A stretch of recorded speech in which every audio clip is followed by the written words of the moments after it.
Hi folks, it's Brad with Engadget, and today we are showing off the LG Thrill 4G with AT&T. This is the US version of the LG Optimus 3D. 3D of course being the operative word there, or phrase. But we'll get more into the 3D in just a little bit. First of all, we already had a review of the Optimus 3D, and so when we started looking at this phone, we were kind of expecting it to at least be somewhat different from the global version, right?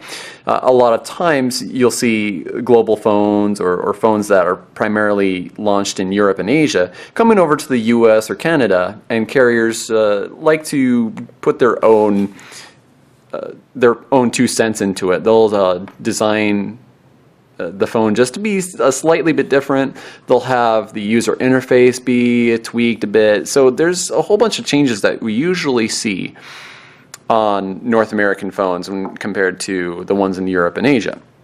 However, on this one, you take a look, whether it's on the inside, the outside, it doesn't matter. There's really very few differences here. For the Thrill 4G on the outside, really the only difference is the AT&T logo. So let's get a closer look here. So you even got the same 3D stereoscopic, excuse me. The logo's in a different place. You have the LG logo up here. Same frontward-facing 1.3 megapixel camera there. On the sides, we of course have the charging and HDMI out ports, the 3.5 millimeter jack, and the power or screen lock buttons up on the top. On the side, volume rocker and the fabulous 3D button, which we'll cover in a little bit more detail in just a little bit here. Speaker grill at the very bottom, and then of course your pair of 5 megapixel cameras that create the 3D effect. Now this phone spec-wise is again essentially the same as the Optimus 3D. It's a dual-core TI OMAP 4 1 gigahertz processor. So for a $100 phone, that's actually a pretty sweet deal, and then it just throws in the 3D, and it's got a ½ gig of RAM. Internal memory, it's nearly 6 gigabytes, excuse me. And it has an 8 gigabyte micro SD card already installed, but you can toss that out and throw in a 32 gig if you so prefer.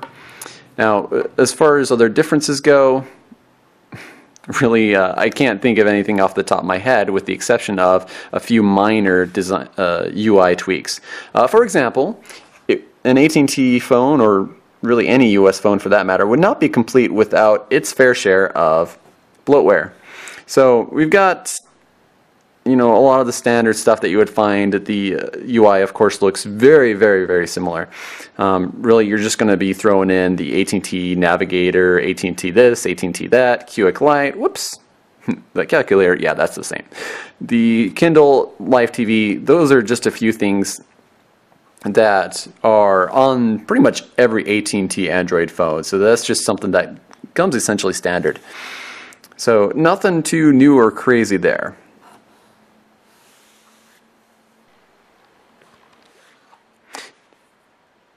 Doing a quick checkout of underneath the battery. Guess it would help if we zoomed out a little bit there. So we got the spot for the SIM card, micro SD, standard fare. Nothing too wacky, crazy, or revealing here.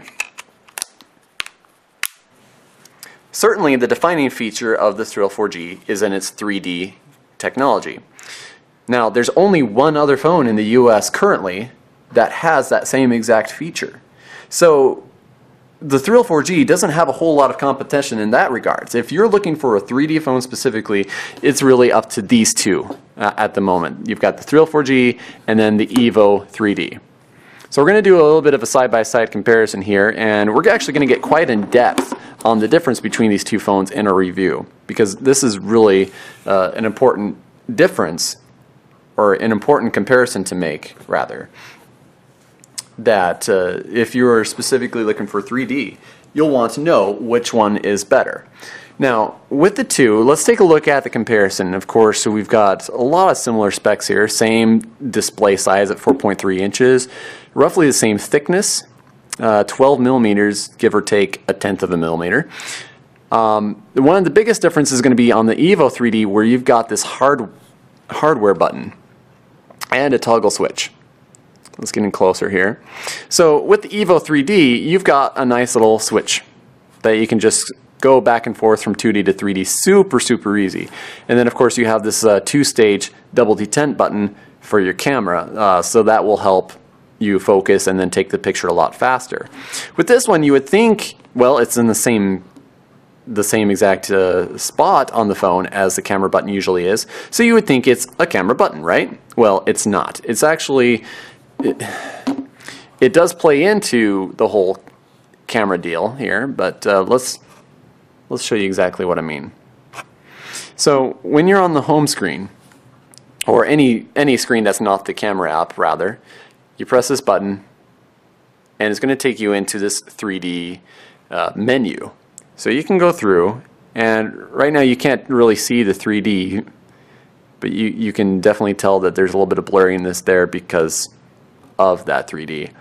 So you've got a whole bunch of different options here for different types of 3D content, which is nice. The thing is, you've already got that right down here on the main screen. For me, I'd rather, instead of having to press this and then press another button to go into the camera, I would rather it just go straight into the camera. Personal preference, I know, but that's the way I look at it. Now, once you're actually in the camera app, what happens is this turns into the 2D, 3D toggle switch. And it's not a shutter button at all. So you still have to press the shutter button in order to make this take the picture. So for me, that's a little bit frustrating. I would have rather seen this turn into an actual shutter button, and just like the EVO 3D has the toggle switch, just find another way to incorporate that toggle somehow. Now, one other thing to point out in terms of the difference between these two is the distance between the two lenses here. So obviously the EVO 3D has a wider distance, and typically when you have a wider distance between the two lenses, you're going to have a greater field of depth. You're going to be able to see more realistic 3D images where it looks like it's popping out. And we could definitely tell the difference when testing out the EVO with the Thrill. When looking at the Thrill, it almost looks like you've got certain sections of the image actually floating above the screen, but it's not really popping out at you. It's not sticking out to you. It's just more like a layered approach. Whereas with the EVO, it does actually look like it's popping out at you. However, the catch is, with this one being at a greater depth, it's also a lot harder to establish the exact same or the exact angle and distance to actually achieve that 3D effect.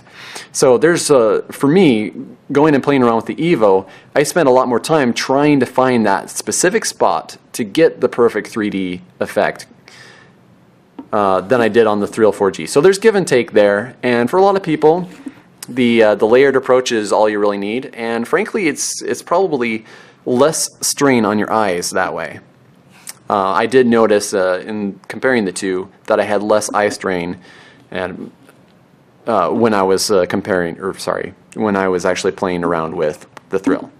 So that's another hefty difference there between the two phones. There you have it, folks. That is the Thrill 4G with AT&T, running for $100 with contract, and of course the carrier's first and only 3D phone, running in direct competition with the EVO 3D in that sense, with that particular defining feature that it has. So if you want to check out our review of the Thrill 4G, go to Engadget.com. We've got it up there with some great comparison photos and details on exactly how it fares against the EVO 3D in terms of the overall 3D performance. Also, if you want to get more details on the phone performance as well, then definitely make sure you check out our review of the Optimus 3D. Essentially, it's the identical phone, or the identical version of this Thrill 4G here. So you're really not going to see a whole lot of differences in terms of performance between the two. So once again, my name is Brad with Engadget, and we definitely appreciate you coming and check out this video. Thanks again for watching.